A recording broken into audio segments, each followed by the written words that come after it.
Hello and welcome. My name is Kevin Featherstone and I'm Director of the Hellenic Observatory here in the European Institute at the LSE.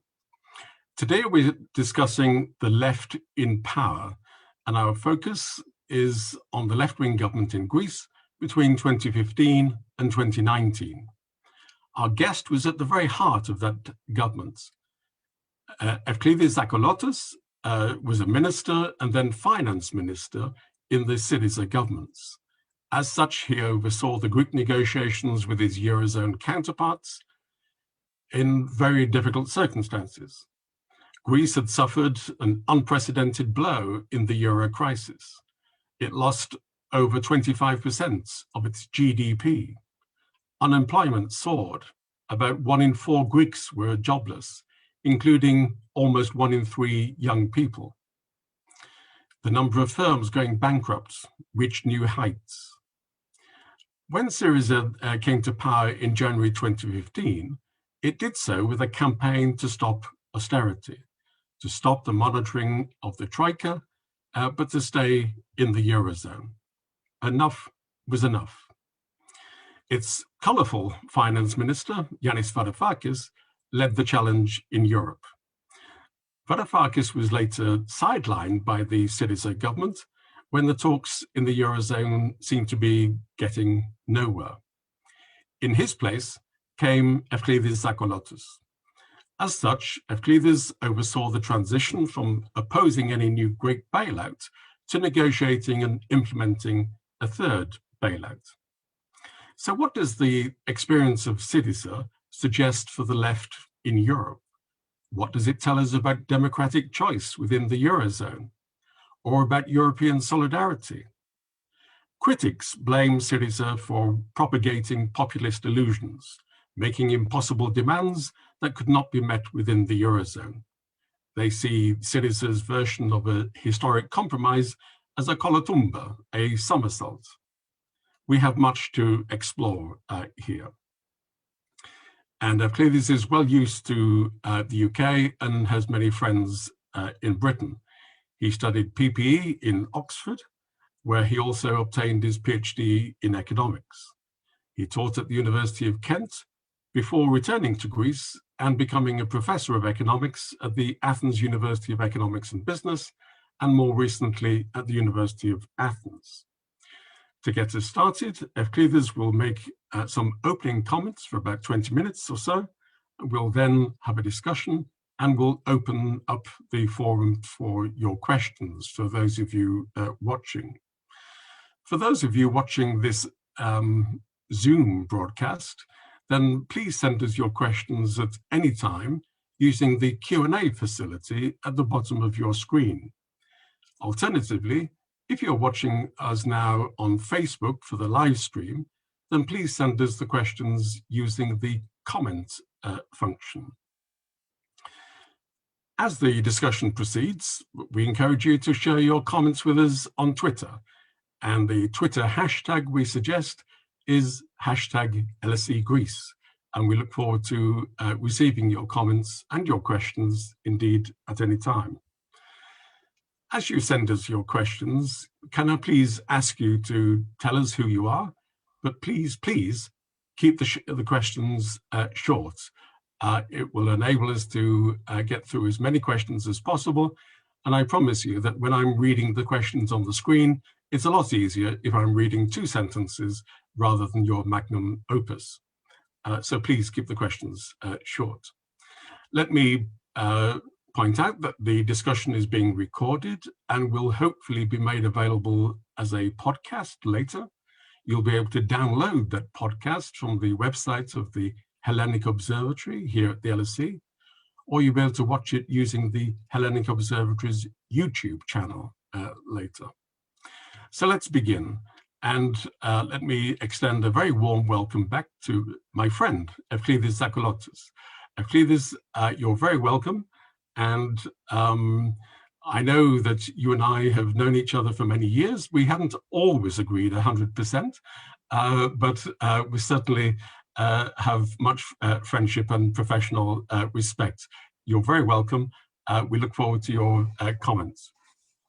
Over to you. Thank you very much, Kevin, for the invitation to have a talk and discuss the issues of the left in power. It's a shame we can't do it live and to be able to see old friends and discuss it, but it is what it is, and hopefully things will improve for both our countries over the next few months. I should begin with a health warning. I've only just had my first jab, the AstraZeneca vaccine, an hour ago, and I don't know about side effects, but I remind you, Kevin, of your promise that if I start complimenting the New Democracy government for doing a wonderful job during this pandemic, you'll bring the proceedings to a swift close, that it won't be really me speaking. So let me just share the slides that I've prepared. This is obviously the title, The Left in Power, and let's go to I have to press a button. Where is it? F5, I think, FTV. Right, F5.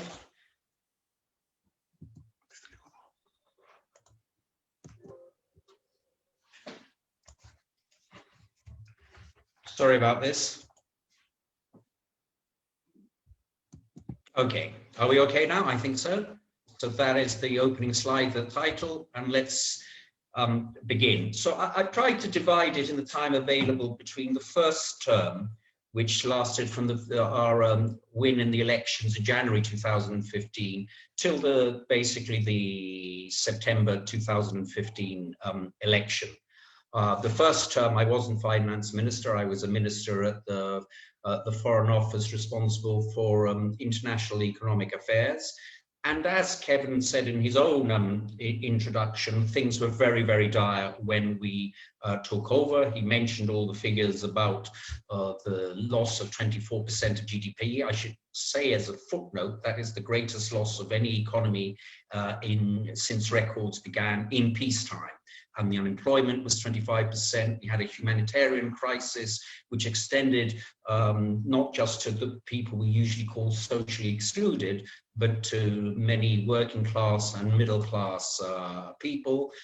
We had a crisis of political representation, as the two major parties that had dominated Greek politics since 1974, the restoration of democracy, had been seen not only to have bankrupted Greece in 2009, but also had implemented 2 structural adjustment programs with the economic effects. I should add to what Kevin said that we also had the rise of the Golden Dawn, which became the third party in 2012, and that was a very serious challenge of what could go very seriously wrong if we didn't manage to do something. And we also had a great in many ways an exhausted population that had suffered economically and socially. They had actually been quite active politically. They had tried demonstrations, general strikes, one-issue activism about expensive travel, or about housings being reacquisitioned.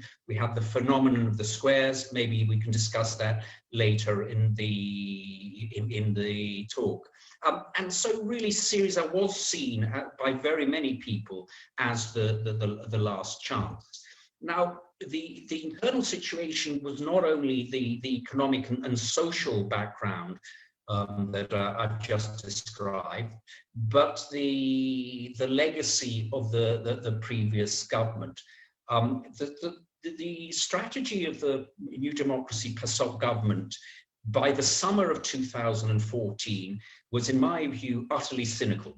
By the summer of 2014, they realized that in the election of November 2015, that was the last point when election could be had, there was no way they would win it. So their strategy was to what they called a left interval, that they would set a set of minds to make the next government, the government of the left that was obviously coming, as difficult as possible. So they didn't finish the review of the structural adjustment program. It was the 5th review. All structural adjustment programs have reviews that the institutions come and check that you've done this and that and the other. They didn't do that, so we had empty state coffers, we had an unsustainable debt, and faced for 2015 a huge repayment schedule. And we only had, after winning at the end of January 2015 the election, 1 month before the program expired. To show the degree of cynicism, they were offered, the previous government, a 5-month extension, but only opted for a 2-month extension, exactly to make it difficult. So by the summer of 2015, they essentially did not negotiate seriously with institutions, and what their strategy was to make things as difficult for the oncoming government. I think it's one of the most cynical pages in the history of Greek politics since the revolution, which was actually 200 years ago. We're celebrating the 200 years of the Greek War of Independence. Now, the external situation, so the last point about the internal situation was that we had a very hostile opposition. And this may be an interest to people who follow the LSE, a very hostile press, which actually led the opposition to the SYRIZA government throughout the period.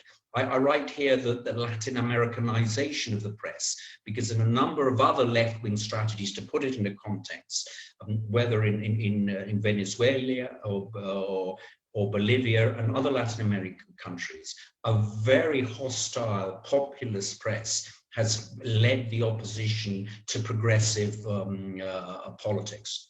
The external situation was not much better in 2015. One of the things we could also discuss, Kevin, was how different the world was in 2009 to 2015 at the European level from what it is now.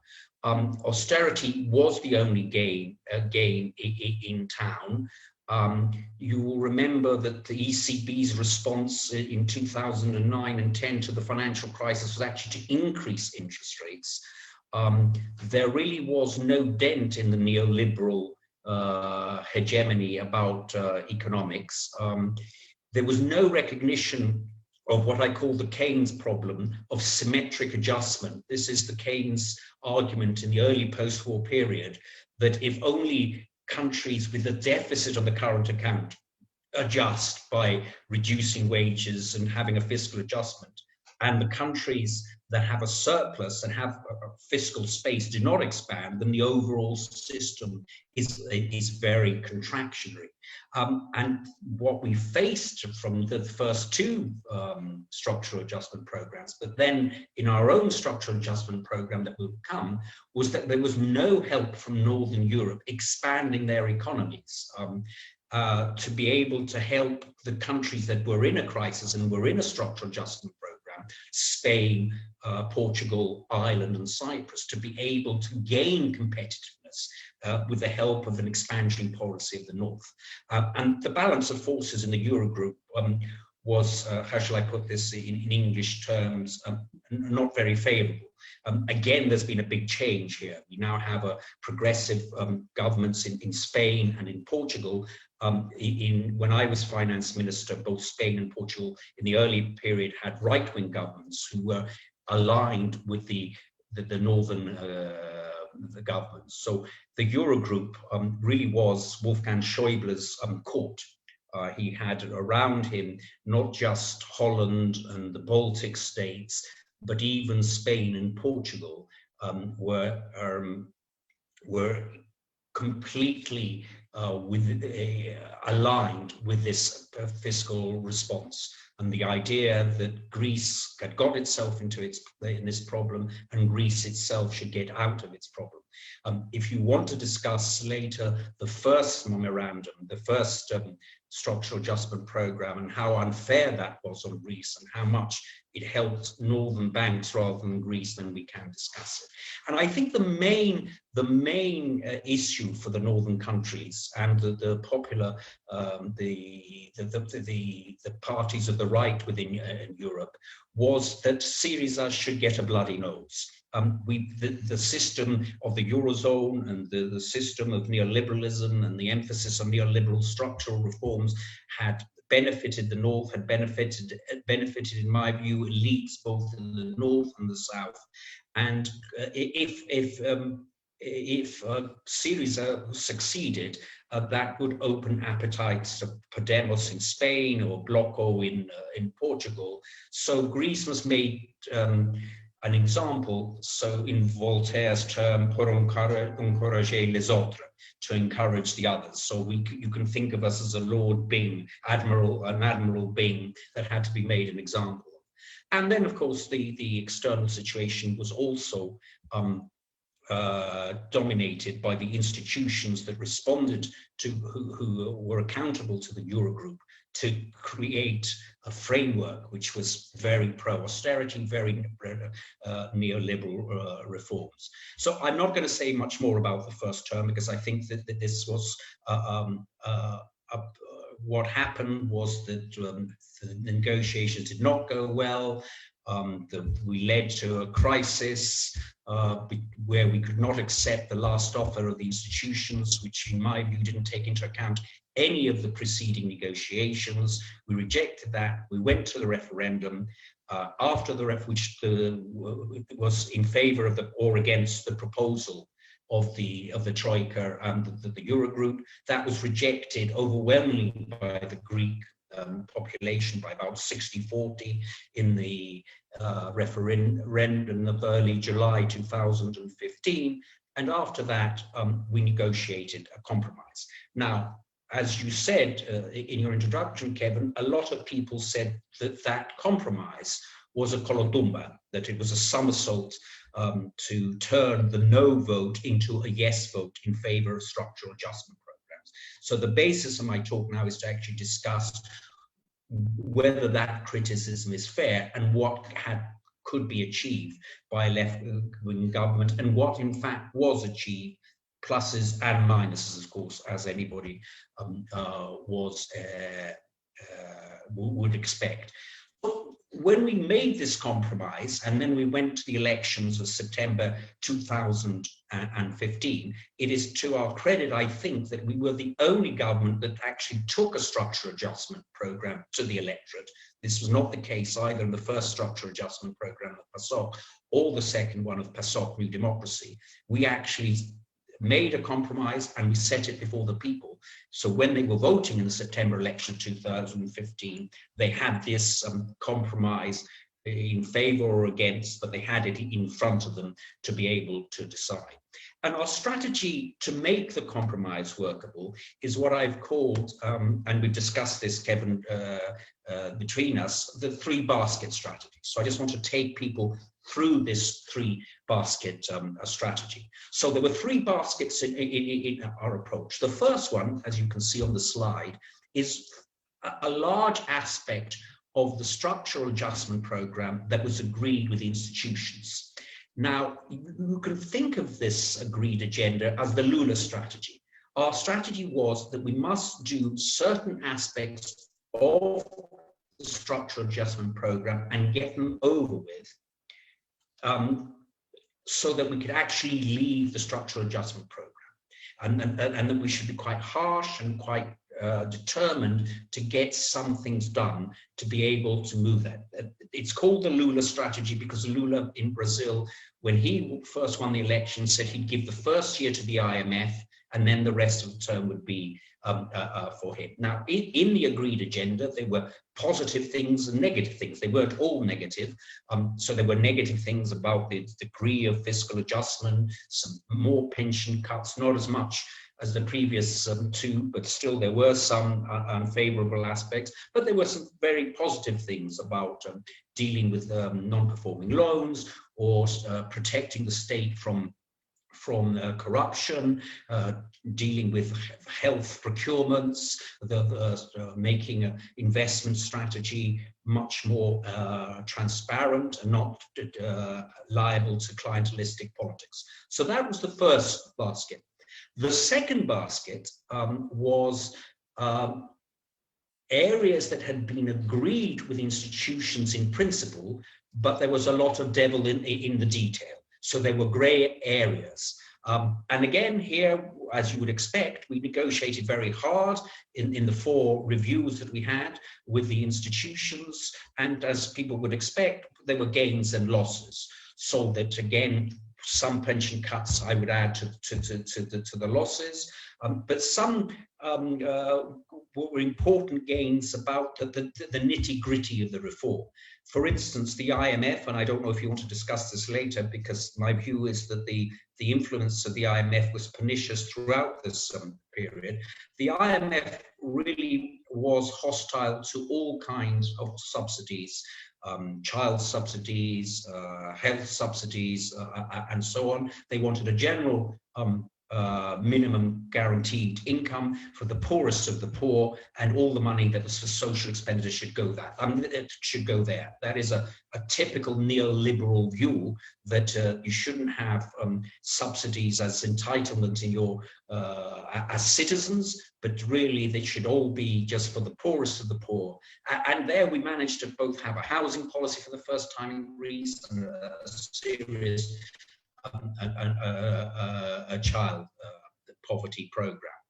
And the third basket was our own program, which was outside things that we could do, which was not within the remit of the structural adjustment program. So I've given some examples here that Greece did not have a primary health care, and there was great stress on hospitals. We had a rights agenda, sort of for prison reform, for citizenship being given to second generation immigrants. We had laws making marriages of gay rights, at least have a civil contract. And of course, this, I'm sure we won't touch on this, a foreign policy which is very different from previous governments. And one of the crowning achievements of the SYRIZA government was reaching, finally, after so many years, an agreement with our northern neighbour. Now, of course, from a left-wing perspective, there were many structural adjustments that we would have wanted to do in the economy to change, to not go back to the old development model that we were just so inundated by the third structural adjustment program that we couldn't do. So there is a deficit of important structural changes. We made some, but we could have done more, for instance, in the cooperatives or in the social economy. So let's see successes and failures, defeats and successes. The bottom line, as I've written on the overheads, is that we implemented a structural adjustment program, and a structural adjustment program, even though it was less severe than the previous structural adjustment programs, it is a very severe burden on any government, let alone any government that is within the progressive politics side of the political arena. It's very difficult to do that. The compromise naturally affected our social base. We still had significant support, but it was very difficult, and this is something which needs to be discussed by people who want to learn from SYRIZA government. It was very difficult after making the compromise for social movements, political parties to actually engage. For a start, they were exhausted. I said before in the previous slide that they tried everything to change the balance of forces in Europe. But also there was a sort of a delegatory predilection that we've tried everything, now it's the government's turn.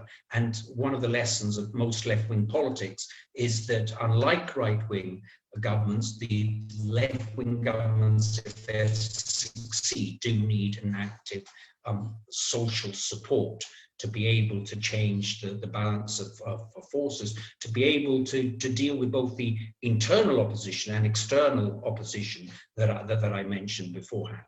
On the other hand, if you had told me in the beginning of when I took over as finance minister in July 2015, that we would have successfully exited the program, that we would have returned to growth, that we would have reduced unemployment by 10 percentage points, that we would have achieved a debt deal which gave us on the flow side, in other words, how many financial repayments we have to do every year, a clear runway for 10 or 15 years where after 2019, we have less burdensome financial repayments schedules than Portugal, Spain, and Italy.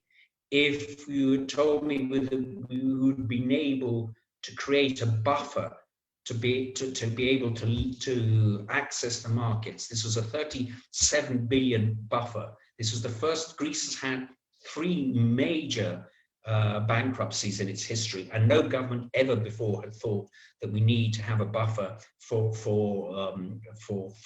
future contingencies. Of course, we didn't know a pandemic was coming, but you can possibly imagine how dire the state of Greece would be in if we had not had that buffer. And we had important social gains. So we not only the 10 percentage points reduction in unemployment that I mentioned before, but quality to a lower level than before the crisis, let alone after the effects of the first and second structural adjustment program. We reduced poverty, we reduced child poverty very significantly, we increased health expenditure, and also on education. So not a small achievement, but in the end, you could say to me, or people could ask me, but you lost the election in July 2019. So obviously, a majority of the Greek population did not feel that you were unsuccessful. So I hear that, and maybe we can discuss that. But on the other hand, I would ask people to remember that our vote did not collapse. We went from something like 36% of the percentage vote to something like 31.5%. If you consider PASOK, the government of the center left that essentially SYRIZA overtook, it went from 40% to about 5% before recovering to 6, 7, 8%. So we did lose a lot because we implemented a structural adjustment program, but the vote did not collapse because I think enough people, both from the middle class and from the working class and socially excluded people, understood that even under these very difficult circumstances, that the external and internal environment, we did manage to do some of the successes I've indicated. So the million-dollar question: what was it all worth it? I think I'll just repeat what I've just said. That I really do think, if you're going to look at the glass half full rather than half empty, that we managed to not only exit the program, get a debt deal. The reason we rejected the first offer, which led to the referendum in July 2015, was that there was nothing on debt, whereas in the compromise there was something on debt, and we did achieve that at the end. If you had said that, plus all the social gains, I think it would have been worth it. So the decision to actually see if a left-wing government could, A, manage to, in a more humane way, deal with the structural adjustment program, and to leave a structural adjustment program, and C, leave it with some social gain, was very important. And I think that it was worth it for that. We've learned many lessons, which I'm sure you will ask me about what lessons we've learned. And in many ways, many of the things that SYRIZA brought to the table after 2012, which was seen outrageous by Germany and many other states in 2015, are now being discussed seriously. Yes, this is the fact that you need a fiscal policy, the fact that that the state is important in a crisis, the fact that you should have monetary easing to a great extent. All these are new things. I'm not saying they've happened because of SYRIZA, that would be absurd, but I think we were raising issues that were very off the agenda in 2012, 2015, 16, which now are at the center of what I would say progressive politics. And I think there will be a huge argument over the next 3 or 4 years with respect to the recovery fund at the European level, of how far there has been an important change, or after the pandemic, slowly there will be a return to politics. But in the end, Kevin, and this is my final remark, was it worth it? I referred to Marx's very famous statement that people make their history, but they don't make it under the circumstances they choose. I think the same is for leftist parties.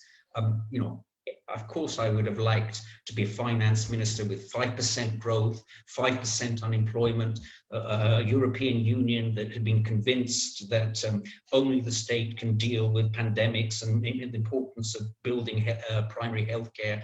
Only the state can intervene at a supranational level to address asymmetries and divergence in the European economies, and so on and so forth. But life's not quite like that, and so all future leftist experiments, which I hope there will be many of them, will face a great deal of problems, not ones that they would have chosen, but I hope that people can consider now that the 2015-19 is a little bit in the past and much more objective, both failures and successes. Thank you very much to everybody for listening to me. Thank you, FT, very much indeed. If you want to stop sharing the screen, then we can talk directly. That's great. I think there are plenty of questions coming in, but as I said, let's start a discussion, and then we'll bring in as many of the questions as we can. Many of the audience will be not from Greece, and so may be approaching this from a wider international perspective.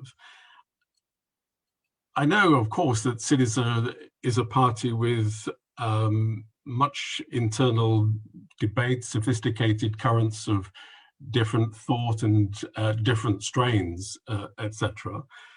I wonder, as a guide to the non-Greeks in the audience, if you could perhaps position yourself in the spectrum of left-right politics within SYRIZA, however you would describe that.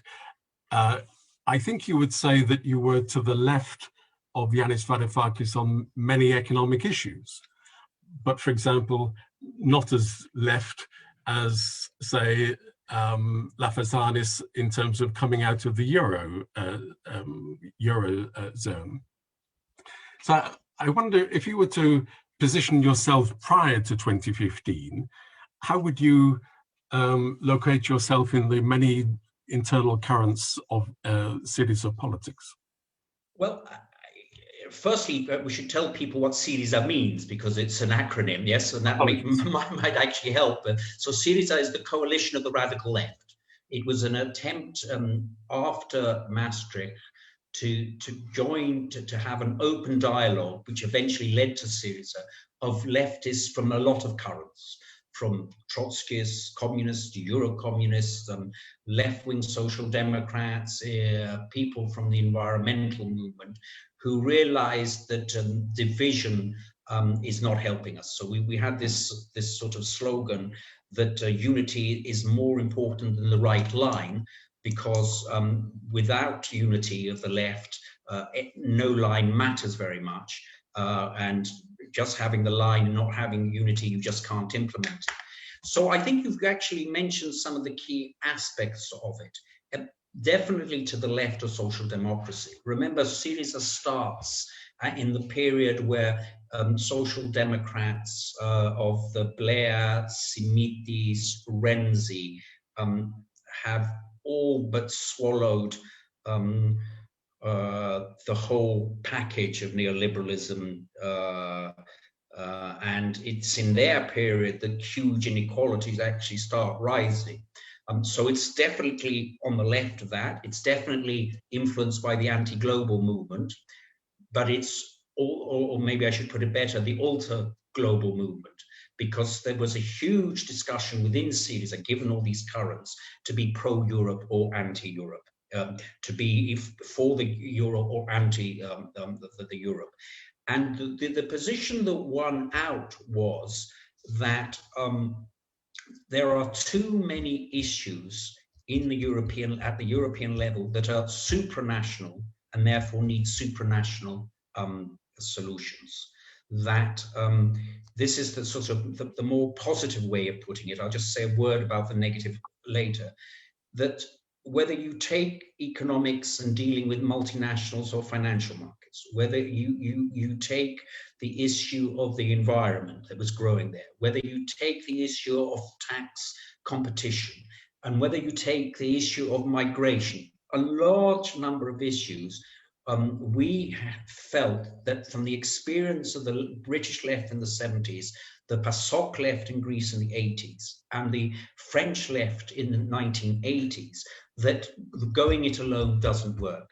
We also had another fear, that there is one, let me just finish this, Kevin, my last statement. We also had another fear, which is the negative aspect.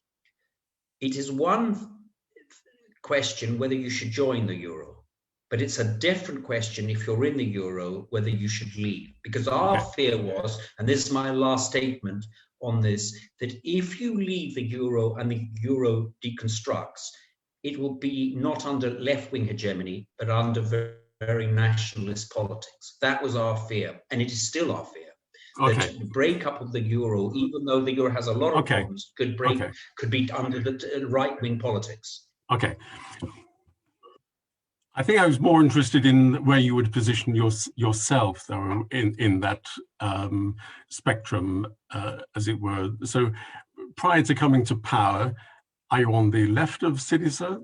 How would people describe you within SYRIZA?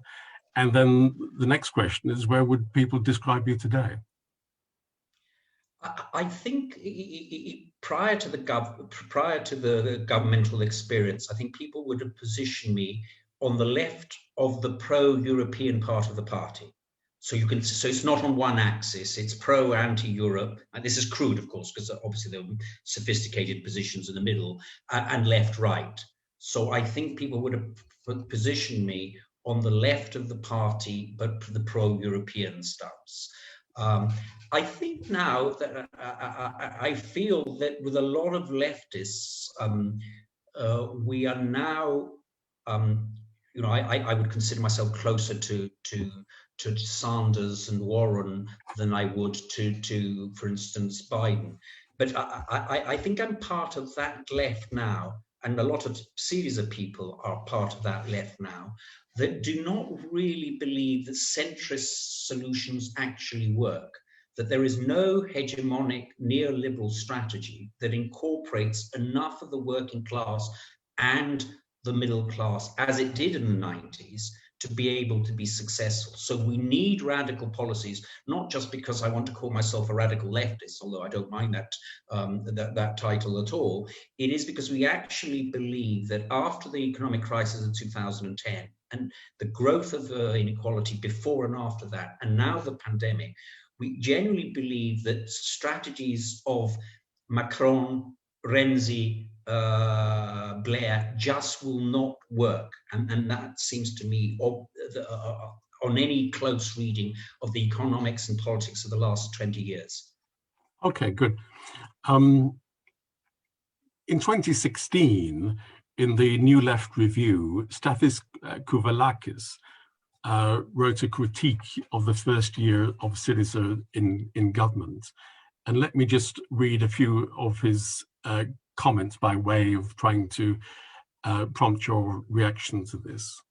He wrote, after the first year of SYRIZA in power, quote, "SYRIZA won power in January 2015 as an anti-austerity party, the most advanced political opposition so far to the hardening deflationary policies of the Brussels, Berlin, Frankfurt axis. 6 months later, the Tsipras government forced through the harshest austerity package Greece had yet seen. This trajectory was a predictable outcome of the contradiction embodied in SYRIZA's programme: rejects austerity but keep in the euro. That's the danger, he concludes, that the remainder of the radical left faces in Europe now. Sorry, that's the danger that the remainder of the radical left faces in Europe now. After SYRIZA's failed attempt, the danger of giving up on the very idea of a more radical change. Why is he wrong? Well, I think he's wrong factually in a number of statements. I don't think any economists or social scientists will look at the three structural adjustment programs and say that the third one was the harshest. I mean, just the degree of fiscal adjustment in the first two, there's no relationship, nor does how much GDP fell, how much taxes increased. I mean, I don't think that's an issue. So I leave that aside. I think that was rhetorical exuberance on the part of Kouralakis. But the other issue is on that his bottom line is that there is no left-wing politics within Europe. Within the Eurozone. Yes. The correction is well. Now, I think in the first structural adjustment program, there was a credible threat that the PASOK government then could have made, that we will not accept a very severe structural adjustment program because what you are offering us is more to save northern banks than to save the Greek economy. And this was accepted by many members of the IMF directorate when the board, when in fact it was put to the board. But 5 years later, when we've lost 25%, what Staffan Kouralakis does not understand was that if we had left the euro, which I wouldn't support anyway for the reason we said before, we would have had after 4 or 5 years of what we call internal devaluation, in other words, reduction of wages without a devaluation, we would then have faced going to the Greek population and saying, yeah, can we have another 25% decrease in wages? Now, I just don't think that is a strategy for the left. And my final point is that, just to reiterate the one we made before, that the collapse of the euro, I mean, you remember that the Marx said that, no, it was Joan Robinson who said that the only thing worse of being exploited by capital and capitalism is not being exploited by capitalism, because that means you're unemployed. Yeah? I would say that the only thing for a left-wing government not being in the euro, of being in the euro, is not being in the euro, because leaving the euro in a situation that you've already lost 25% of your GDP would have made a huge turmoil. And I would remind you of what I put on the slides about the rise of Golden Dawn. This would have been a very serious thing. But I also think it would have been under the hegemony of right-wing politics. It would have been the return of nationalism. Thanks, that's very helpful. If you were talking to a leftist in the UK or France today, I wonder, when you look back at 2015 and the compromise that you were forced to make, would you feel that makes it harder or easier for the left now to advance an alternative economic strategy? Well, my view is that if SYRIZA had chickened out and said, we failed, we couldn't continue doing it, this is a right-wing policies, and it did have a lot of right-wing policies in, as I said, I think that the left in Greece would have reached 5-4%. So I don't think it had. I don't think there was a viable project of not going for government again in September 2015 and just a jumping ship. I think that would have left very much the situation. And although a lot of left-wing intellectuals did not accept that compromise, there were very many. Your own Paul Mason, for instance, would be a characteristic example. The late, who's also a very good friend, Leo Panitch, was very supportive that, you know, the left is not just for good times. Yeah, nobody will vote for the left just because things are going hunky dory. Yeah, so you have to take those challenges. So you mentioned being chicken, and I follow your logic. But of course, I guess critics would say that it was chicken to make the compromise and stay in. But I understand. I have to tell you, it didn't feel like that at the time. But I guess what you're saying is that, as you have said, to stay in was to make the difficult decisions. But I'm sorry, I've lost the point I was going to make. But that's it. That's it. What I've heard you just say now is that it was the symbolism, in part, of the left being in power, that it would have been much more consequential if the left had been seen to, quote, fail. So better to stay in and make the necessary dirty compromises than to come out and be clean but pure. And the lesson would have been that the left isn't for the difficult situations. Obviously, the final judgment of whether what I've just said is correct or partly correct depends on how you assess the end of the 4 years. How important was it, a 10% percentage point decrease in unemployment? How important was that child poverty reduced? How important was that we actually safeguarded future governments with creating a buffer, that having a 10, 15 years leeway, straight runway for debt? Obviously, people can do it, and some people will say it wasn't worth it. So obviously, my reply to the question can't be only the decision in 2015. I've told you why I took the decision, and Alexis Tsipras, of course, took the decision that we had to make it work. But of course, in the end, people have to assess. I would ask for some leniency in the assessment, given the external factors, the troikas and the German governments and so on.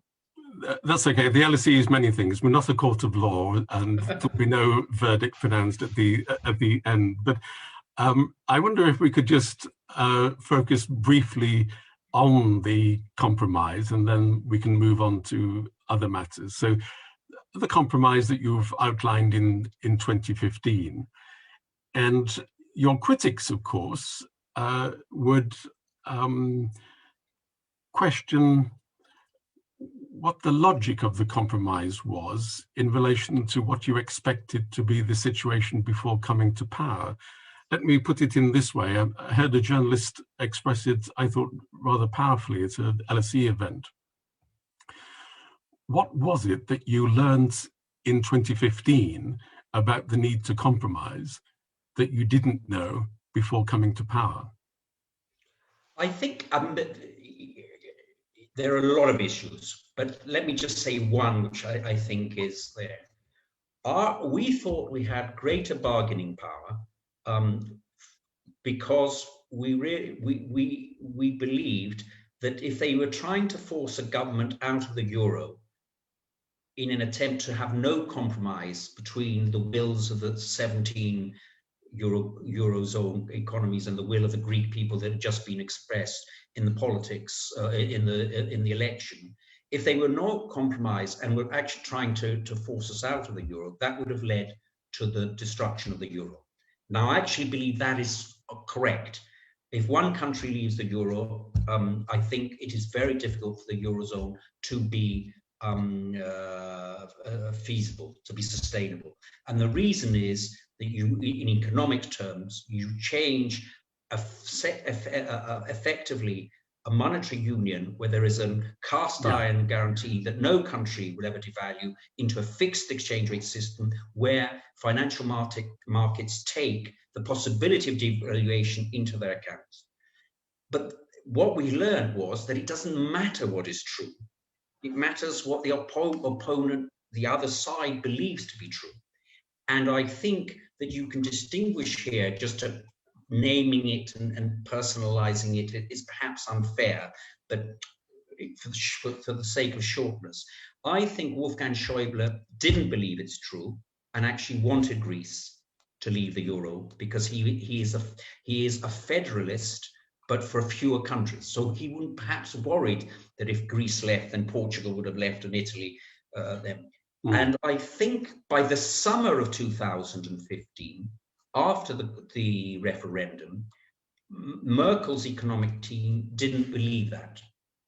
They didn't believe Wolfgang Schäuble. So Merkel and at that time Hollande, who was more supportive, said that if Greece leaves, this is going to be very serious. That's why we didn't have as much leverage as we hoped in January 2015, but we did have enough leverage after the referendum in July 2015 to get a better deal than what we put to the referendum that was rejected.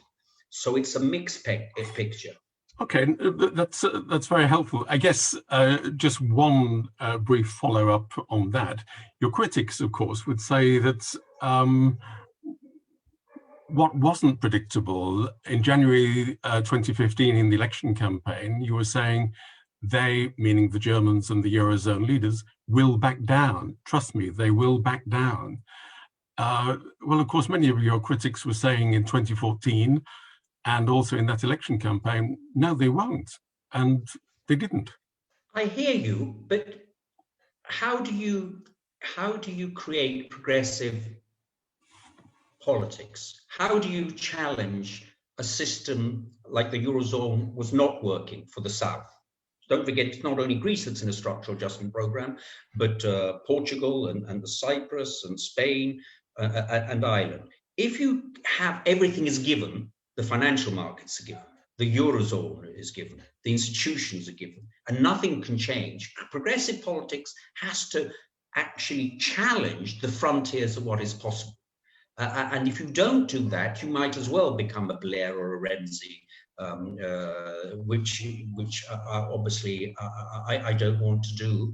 And I don't think that you can actually challenge the huge income inequalities and wealth inequalities that are now being openly discussed without people trying to challenge the status quo. Because the logical conclusion of your argument, I know it's not your argument, you're just putting it to me, in that sense, your argument is that you shouldn't challenge anything. The powerful are the powerful, financial markets are the financial markets, the Eurozone is Wolfgang Schäuble's court. And so why are you bothering to challenge anything? Well, we're bothering to challenge something because Greece had lost 25% of GDP. It was facing a humanitarian crisis. The hospitals were in a state of almost dissolvement. That's why we had to create some kind of current to challenge. Now, obviously, you can't say beforehand which of your challenges will work and which won't. You don't know, but you have to attempt that. Okay. And I'm proud of that. I'm proud of that. I'm not apologetic about that. I suppose a more systemic, more general question, if I may, then, you mentioned about Wolfgang Schäuble. If I remember correctly, one of his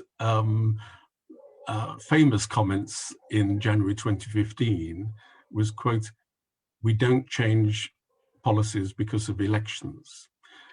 And I wonder if we could build on this and make it a much more general question and not specific to 2015, but more systemically and perhaps looking to the future. You served for many years as a Eurozone finance minister. How do you think we can square this conundrum within the Eurozone between democratic choice in one member state and a shift of policies within the Eurozone leadership? isn't this a system which is just structured to create tensions like this, which are almost impossible to resolve? I think the question is well taken, and it opens a huge area of discussion. Let me say now in my own country, with New Democracy ruling, that we have a serious democratic deficit.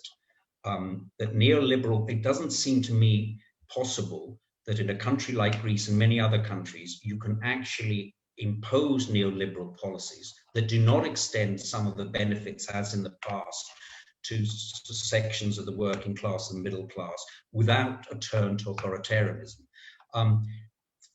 The issue here is both one of understanding populism and understanding a democratic response. Because I would say to Wolfgang Schäuble that statement is bread and butter for Le Pen, for Salvini, for Wilders. I mean, if you want to know, if you want to understand populism and how the left needs to understand populism, criticize it, but understand it at the same time, you have to understand people's sense of disempowerment. It's not just that they're unequal. It's not just that they feel they're not making ends. I mean, it's not just that GDP per capita is not increasing. It is that people do not feel that they have the political institutions or techniques of empowerment to challenge that. And that is a time bomb. And the issue of how you respond to that at the national and international level is very important. My own view about, so I don't seem to be avoiding your question, is that I cannot, because I fear the dissolution of Europe and the Eurozone more specifically, I cannot see a response that is not supranational in intention. In other words, Europe needs a European public space. And that is not close to coming at the moment. But I cannot see Europe facing to its challenges, because whatever, I mean, I've been quite favorable to some of the changes in Europe lately about the recovery fund and so on. But even with that, the next 10 years, most economists, I think that this is correct, would predict that the economies of Europe will diverge further between North and South and not converge. That just is not sustainable, either with a single currency or with democratic politics. Okay, good. Final question from me, and then we're going to go to the questions from the audience. You mentioned about the compromise affecting the social base for SYRIZA. Let's bring it right up to the present now. Given the experience of SYRIZA in power, what do you think is the relationship between the party and the protesters? You'd mentioned the protesters in the squares, in the platea, following other international examples. I guess currently we're seeing in many Greek universities protests which have some specific Greek issues at play. But I want to make a more general question as to whether you feel that the legacy of SYRIZA in power positions it to be a vehicle for those protesters in universities or on the streets, etc. It's difficult to say, because we're not actually undergoing politics, doing politics in normal conditions. Yes, we've had a year of lockdown with 2 or 3 months in between. So the sort of oxygen of the left, of going on the streets, going into neighborhoods, going into workplaces, discussing with people, has basically been cut off. This government that we have now, New Democracy, has a very strong authoritarian bent. And it has, I think, made a mistake that is going to creating social movements, because what it has done is imposed a lockdown where everybody would have accepted parliamentary activity and action within the lockdown if it's to do with dealing with a pandemic or dealing with economic consequences of the pandemic.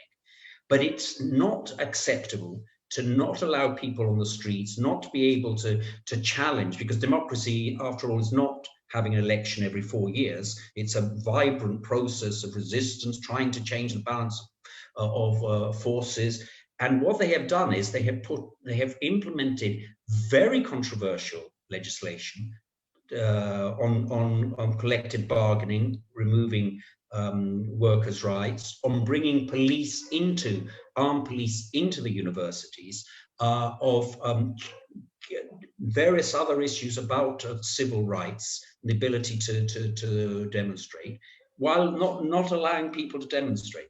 Now, this has been counterproductive. It's brought a lot of people onto the streets, people from SYRIZA, from the Communist Party, from Varoufakis Mera 25, and so on. So it'll be very interesting to see whether what I thought as a problem, that we lost touch with our social base because of this compromise, and people felt, well, what is SYRIZA doing? Whether we can recover that. New Democracy has been very helpful though on that. Okay. I'm tempted to ask a follow-up question, but I won't, because there are so many questions coming in. So this is where I attempt to give coherence to the questions coming in. Let me begin with, I guess, a mutual friend, Professor Maria Petmezidou. I read the question directly. SYRIZA had the opportunity to face key challenges concerning the organizational structure and function of the Greek public health system, particularly by developing public primary healthcare that could be a bulwark against COVID-19 and massively slow the spread of the coronavirus. Why was SYRIZA's performance so dismal in this respect? Well, with due respect to the good professor, I think it wasn't dismal. In fact, I would say that was one of our success stories. So roughly speaking, before the first structural adjustment program, public expenditure on health was about 6%. That was reduced to under 5%, 4.8 if I'm in the first two structural adjustment programs. And we brought it, even though we were in the structural adjustment program, we brought it to 5.3%. We did employ a lot more doctors, and this is generally accepted from left and right. And in fact, to be fair to the institutions, even though they were mostly on the neoliberal side, our attempt to bring primary health care was accepted and was passed. We actually instituted law and set up the first primary healthcare clinics that the government, this government, the New Democracy, from their election, completely ignored. What was absolute. So I honestly think, of all the things you can criticize SYRIZA, that is not. And I think that there's quite a wide acceptance of the state of the health system in January 2015, and where it was in July 2019. Just one final point. We actually included over 1 million people within the national health system who were previously uninsured, who were completely outside. So if you think that we employed more doctors, we started the primary health care system, we insured the uninsured within a structural adjustment program, that I think would be on the plus side. Okay. I'm going to put two questions together here. There's a question from Kostas Zevas from Liverpool John Moores University.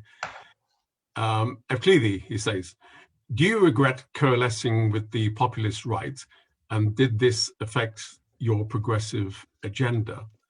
Dimitris Papadimitriou asks more specifically, what would have been lost, or what would have been lost had SYRIZA joined forces with Potami rather than Enel in 2015? Let me simply explain. That is, what would have been lost if SYRIZA had not formed a coalition government with a nationalist populist right-wing party? but instead coalesced with a new centrist party, Potami, in 2015. Okay, so the questions are right. In January 2015, you need a majority in Greece, 151 members of parliament, and we had 147 or 8, so very close, but not close enough.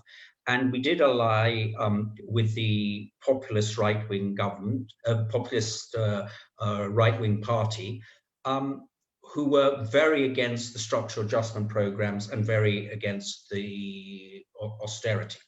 Now, in actual fact, that alliance did not create a large number of problems in the economic and social field.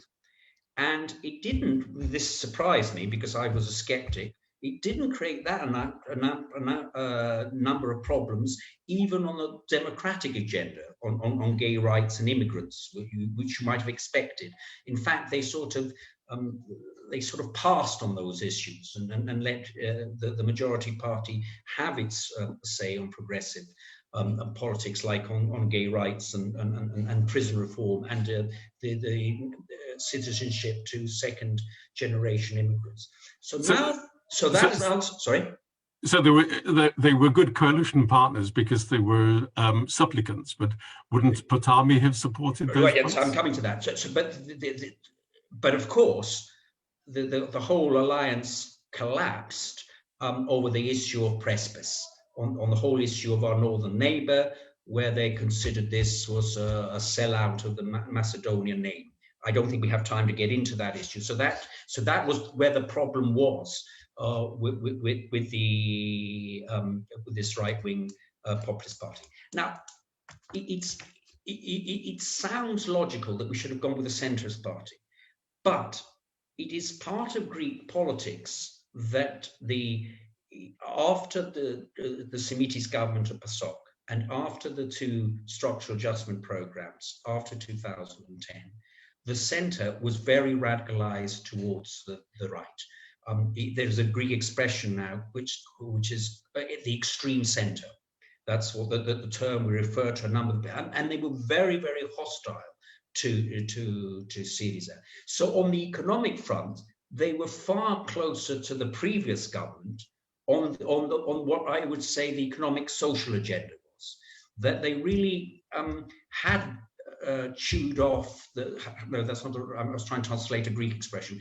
They really had taken over a lot of the neoliberal agenda on the economy, and they weren't that friendly to some of even the democratic rights, the rights issues that we wanted to raise. I honestly don't think they actually wanted it. I think even the democratic center were convinced that there would be a left-wing interval. That's why they were so hostile to SYRIZA. In other words, the Samaras program, let's put a set of minds, a minefield. SYRIZA will come into power in January, they'll fall in March, and then what Simitis, who have a lot more respect than the ex-prime minister than I do, Kevin, said the government will return to its rightful owners, which suggests some kind of politics there, which is not very progressive. Okay, thanks. There's a question from Yorgos Palagos in Bremen, in Germany. You insist on using the term left, considering that SYRIZA implemented the continuation of the neoliberal policy of the previous governments. Why do you insist on using the term left and not adopt another title? Do you not agree that this fact offers an invaluable argument to anti-leftist propaganda? No, because I think that you have to draw a distinction not only about the nature of the third structural adjustment program, but what we tried to do. The New Democracy and PASOK in the previous structural adjustment program did not reduce social inequality. They did not reduce child poverty. They did not reduce inequality. The current Minister of Development in Greece, Adonis Georgiadis, who was then a minister in the second adjustment program, structural adjustment program, would go on television and say when they were sacking doctors and university guards, that I'm proud that I'm doing it. I don't want Paul Thompson, who's from the IMF, by the way, taking all the honor. This is what I believe in. So we never had what the institutions and the Eurozone always demanded of us.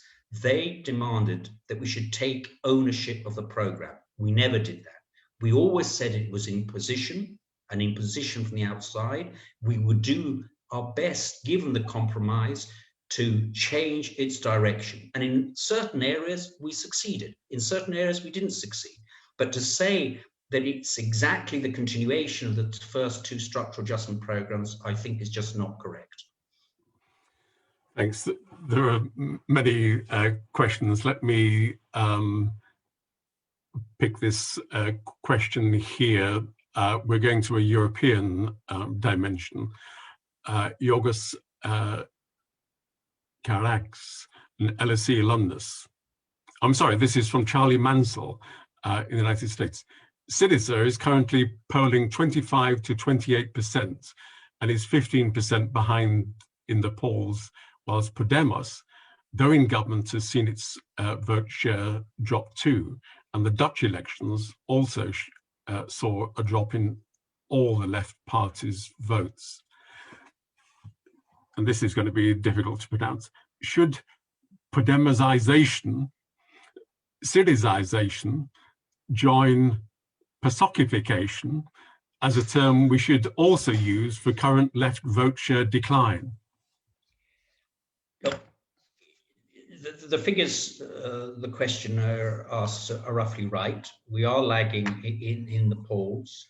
There is definitely, after the pandemic, a conservative turn in politics. And it always happens when fear is dominant. So I think there is a problem of right-wing politics dominating in certain aspects and trying to elicit more authoritarian, more conservative responses amongst the population.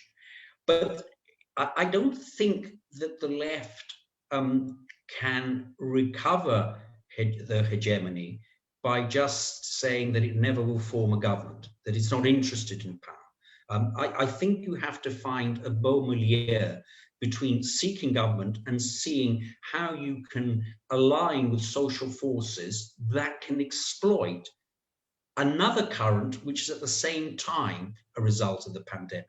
Because I think a lot of people in this pandemic are re-examining a number of things that they thought important. The importance of the national health system, the importance of health with respect to other, having the new mobile.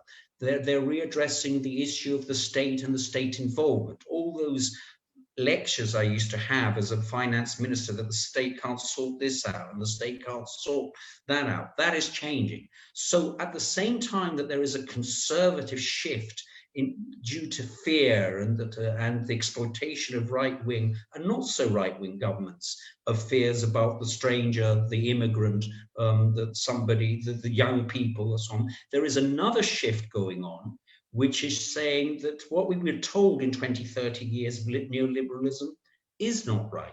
It isn't true that everything private is good in the health system, for instance, and everything that public is bad. It isn't true that the government can't intervene in times of recession. So it's up to us leftists and left-wing parties to be able to enhance the second tendency and minimize the first. Thank you. So there's a question from Emmanuel Korakakis, which is very much in terms of your strategy in 2015. The February-June confrontation led to a bank run.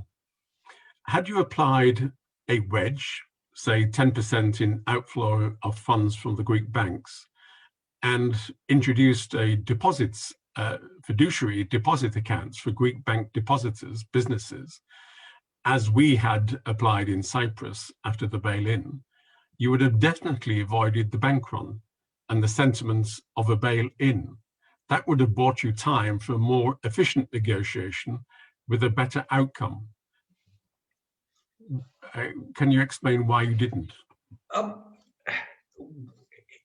It is definitely the case that the SYRIZA government looked at some of the issues that the questioner asked, but other issues about extending the time and giving us more time. But the bottom line is that the Schäuble and the Eurozone was quite committed to us leaving the Eurozone. So the time was not on our side. There were a lot of pressures after May, June, and we were hampered by the fact that in January, we started with empty coffers, and it was amazing how well informed both governments and the institutions were about how empty the coffers were. They had online, real-time information on that. And okay. I honestly don't believe that there was any one strategy that could have extended the time for negotiations more than was available. Okay, there's a question here which is really about, as it says, the Varoufakis strategy. Looking at GDP development from 2009 onwards, we can see it going up and tending to turn positive. But from 2015 onwards, it turns negative again for some years. Varoufakis' and Syriza's gamble to, quote, blackmail the EU with declaring bankruptcy led to that. Was it worth it? Or with sacrificing some of the ideology to achieve the least worst outcome being a better choice? Well, the bottom line is, in the first two structural adjustment programs, GDP fell by 25%. So from 10 to 15. From 15 to 19, overall, there is a growth, anemic growth. Now, that all assumes that if the elections had been won by the right wing, they would have continued their growth to increase.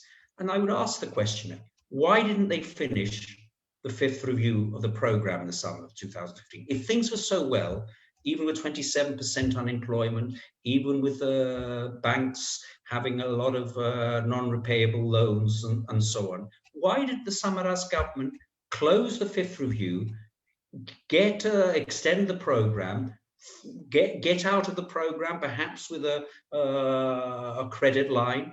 Why didn't it do it? It was because they had reached the end of their possible response to the economy. They had reached an end to their ability to be able to manage. And the summer of 2014, they jumped ship, essentially, not closing the fifth review. Okay. A question from Paul Kidner. It is surely true that the EU and the IMF were initially antagonistic, but was this also because they saw a populist government that had pushed for radical change after agreements had already been made, whilst promising to rip up those same memorandums? Would you agree that Syriza finally managed to agree a memorandum of understanding when it matured and started to work with the EU rather than against it? And if so, would you accept that in the meantime, unfortunately, real and lasting damage to society and the economy was made despite the debt deal? If so, would you accept that in the meantime, unfortunately, real and lasting damage to society and the economy was made? I'm not sure that the purpose of the question. Of course I accept, but both the IMF in particular, but other institutions wanted to prevent as much as possible a radical alternative to the status quo in Europe and in Greece. That's given. Of course that's what they wanted to do. The issue is whether a left-wing government with a popular vote has the right in Europe, as we understand it, to challenge that. That's an important democratic question, let alone a social, political economy question. Now, if we have that right, then obviously we will have a strategy which will have, as I've tried as honestly as I can in my presentation, successes and failures. But I do not accept that we were school children, which is the focus of the good Europeans and the IMF had to educate us in the ways of Europe, because there are clearly, and now accepted even more by many people, there were very clear problems with the way Europe was doing business at that time. And I have to say that, and if we had more time, maybe you should invite me to give a talk on the IMF and the structural adjustment programs, Kevin, because I have a lot to say about that. The IMF, right to the end, was trying to get its full neoliberal agenda, cutting further than we already had 13 at least reductions in pensions in the first structural adjustment program. And Paul Thompson was still committed to greater reductions in pensions, and was actually pressurizing Greece and not accepting the figures that were accepted by Greece and by the European institutions about our performance in fiscal policy in order to impose his agenda. And his agenda, I have to tell you, had nothing to do with Christine Lagarde's statement about social inclusion, about the importance of women, importance of reduction in poverty. The IMF people on the ground were as neoliberal as the best neoliberal could possibly wish for. Okay. There's a couple of questions which we'll combine, which is about today and universities. There's a question from Michael Haliassos from the Goethe University in Frankfurt.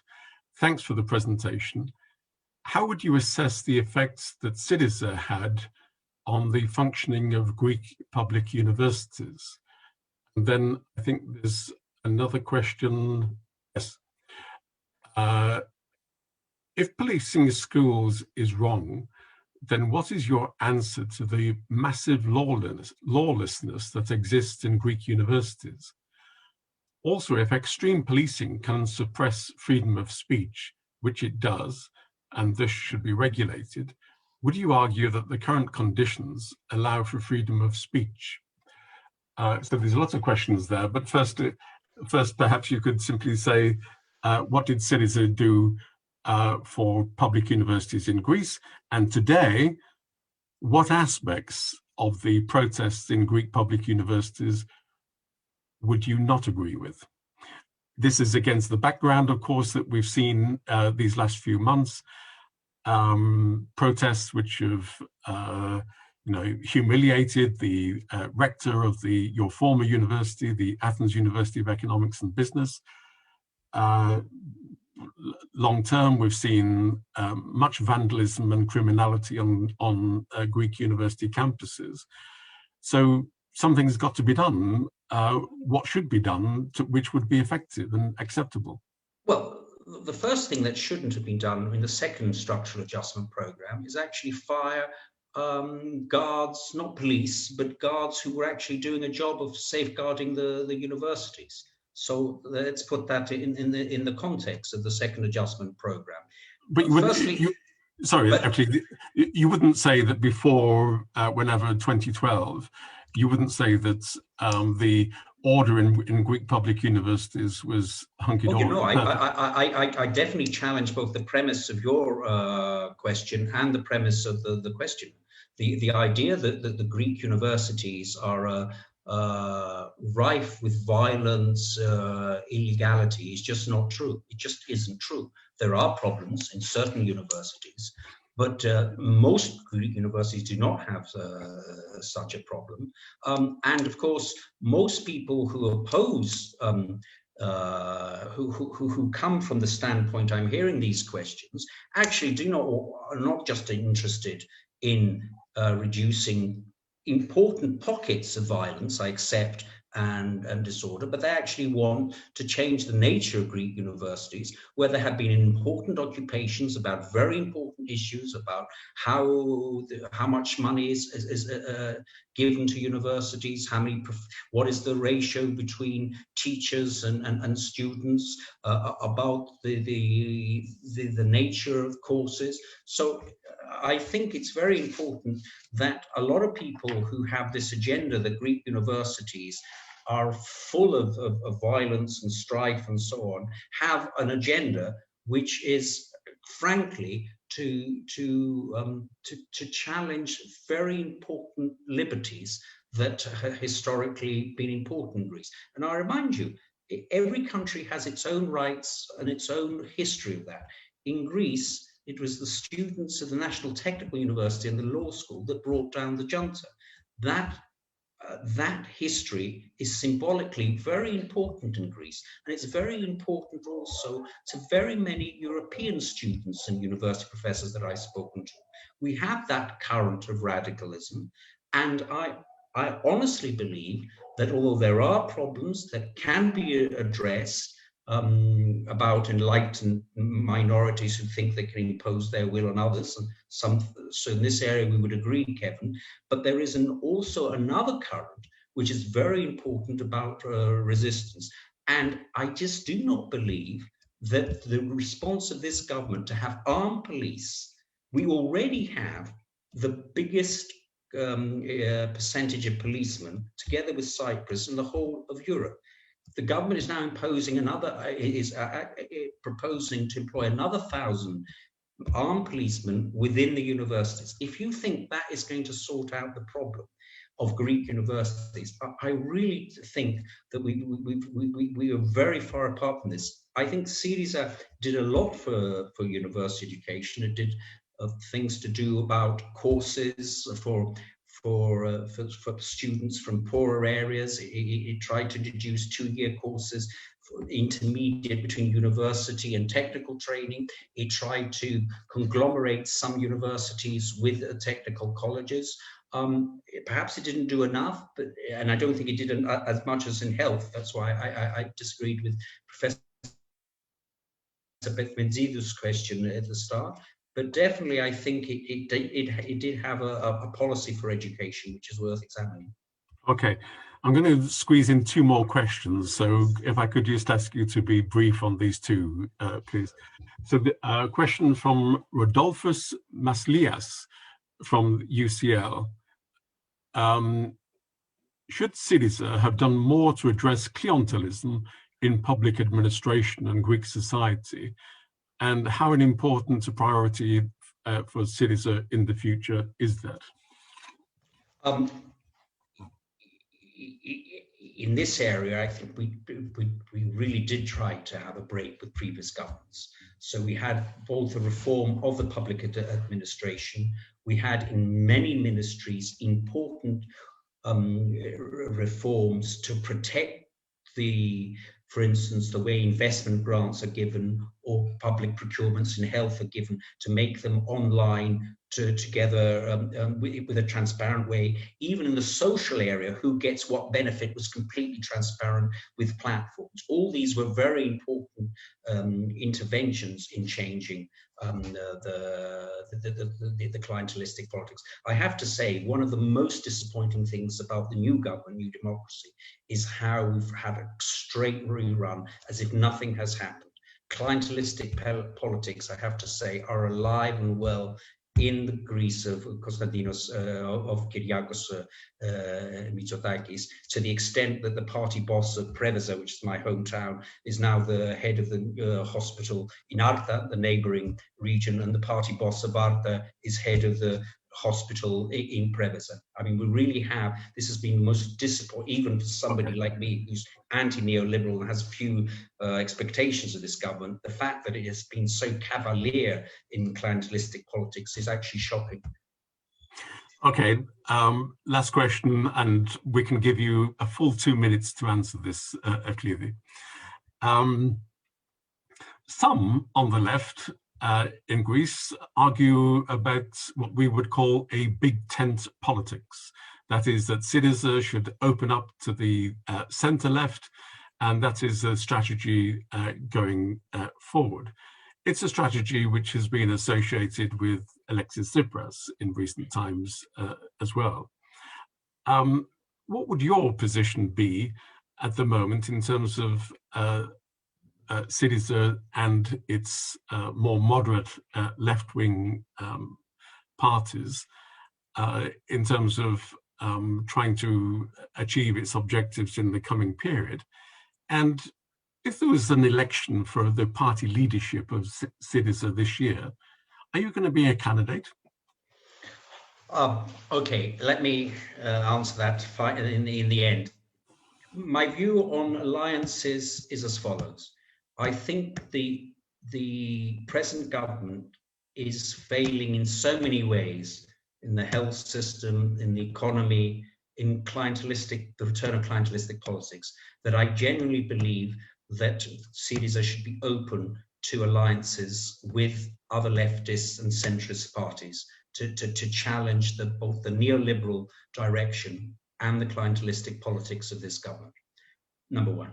Number two, I also firmly believe that the SYRIZA as party should appeal to all sorts of people on its left, on its right, so sort of both to centrist voters geographically, politically, geography, I mean, and to its left.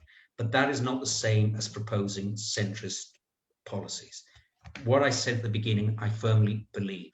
The kind of politics, if centrist politics is the kind of politics of Blair and Renzi Simidis, that is not a basis for creating a new hegemonic political project. It doesn't address inequality. It doesn't address the environment. It doesn't address many of the issues that people should be concerned about. So big tent politics, there's no difference between yourself and Alexis Tsipras in terms of the strategy going forward? No, I don't think so. I think we both, I think the term that we've used is radical realism. You need radical policies that which compromise, consist of a break, both with the structural adjustment programs and with the pre-crisis years of neoliberalism, but at the same time take into account some of the external, internal constraints, and that's why I call it radical realism. And I think the radical are there any circumstances in which you could envisage yourself putting forward as leader of the SYRIZA party? I think you firstly are making a mistake of the age gap between myself and Alexis. So Alexis is a much younger politician than I am. I still think he's got quite a big future ahead. I don't think anybody should be holding their breath on him retiring from politics any time soon. And I also think that by the time he thinks he's finished the cycle, his cycle, I think that SYRIZA have a lot of younger people coming through the ranks who will replace him in that eventuality. Okay. I think that we're coming to an end. Let me simply say that you're both much younger than me anyway. But let me, first of all, remind everyone that the recording of this discussion will be available as a podcast on the website of the Hellenic Observatory at the LSE. It will also be available for the YouTube channel of the Hellenic Observatory.